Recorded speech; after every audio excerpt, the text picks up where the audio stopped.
akalain mo guys, nakarating ako dito. Yung dati pinasabong ng mga ng mga H, ng mga H. So nakarating ako. Grabe.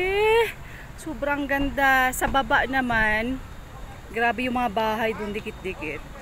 So legit naman kasi na ito talaga sa Baguio. So nasa Guinness of World Record pala ito. Itong area na to. Ito pala is Dominican Hill and Retreat House. So mga pinasabog po mga noong panahong napakatagal na mga langga. So ito siya sa loob. Alam mo guys, yung parang iniisip mo sa movie mo lang siya makikita sa Shake, Rattle and Roll and the Now, andito ka na sa lugar. Diba nakaka-amaze?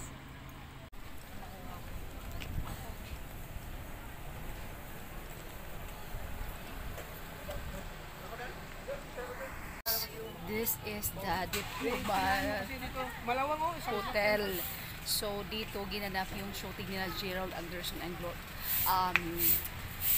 Julia Montes. Yung dito namatay si Gerald. So nandito ako ngayon.